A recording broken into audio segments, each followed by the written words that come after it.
आप देख रहे हैं राष्ट्रीय हिंदी न्यूज। बल्लभगढ़ विजय संकल्प रैली में पूर्व मुख्यमंत्री मनोहर लाल शनिवार को कांग्रेस पर हमलावर रहे। उन्होंने कहा कि कांग्रेस के हालात ऐसे हो गए हैं कि कांग्रेस इस लोकसभा चुनाव में अपना अस्तित्व बचाने की लड़ाई लड़ रही है। मनोहर लाल ने कांग्रेस को कौरव बताया और कहा कि यह चुनाव कौरव और पांडवों के बीच की लड़ाई जैसा है। इस चुनावी जंग में कांग्रेस का चरित्र कौरवों जैसा है। उन्होंने कहा कि नेता विहीन कांग्रेस के पास देश के विकास का कोई विजन नहीं है। कांग्रेस सिर्फ एक गरीबी हटाने के झूठे नारे को आधार बनाकर सत्ता पाने का सपना देख रही है, जिसे जनता कभी पूरा होने नहीं देगी। रैली में मनोहर लाल ने मोदी सरकार की उपलब्धियां बताई। उन्होंने कहा कि यह चुनाव सामान्य चुनाव नहीं है। यह चुनाव तीसरी बार नरेंद्र मोदी को प्रधानमंत्री बनाने का चुनाव है। यह चुनाव देश और प्रदेश को विकसित बनाने का चुनाव है। विजय संकल्प रैली को केंद्रीय मंत्री कृष्णपाल गुर्जर, कैबिनेट मंत्री मूलचंद शर्मा, शिक्षा मंत्री सीमा त्रिखा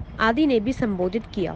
कांग्रेस पर तंज कसते हुए मनोहर लाल ने कहा कि कांग्रेस गुटों में बटी हुई है। देश के विकास के लिए कांग्रेस के पास कोई नीति नहीं है। कांग्रेस के नेता इस चुनाव में लड़खड़ाती हुई बाजी खेल रहे हैं। उन्होंने कहा कि हरियाणा और देश में माहौल भाजपा के पक्ष में है। जनता नरेंद्र मोदी से प्यार करती है और तीसरी बार जनता ने भाजपा को 400 पार करने का मन बना लिया है। मनोहर लाल ने कहा कि कांग्रेस के शासन में युवाओं को पर्ची और खर्ची से सरकारी नौकरियां मिलती थी। एक बात का हवाला देते हुए पूर्व सीएम ने कहा कि हिसार के कांग्रेस उम्मीदवार ने भी मीडिया के सामने स्वीकारा था कि कांग्रेस के राज में पर्ची और खर्ची का सिस्टम चलता था। पूर्व सीएम ने कहा कि हरियाणा में भाजपा सरकार ने गरीब युवाओं को बिना पर्ची और बिना खर्ची के सरकारी नौकरी दी, और वो भी योग्यता के आधार पर।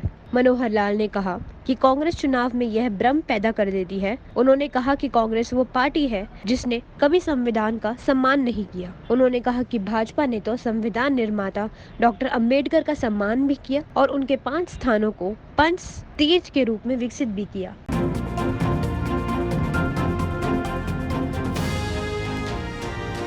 आप देख रहे हैं राष्ट्रीय हिंदी न्यूज।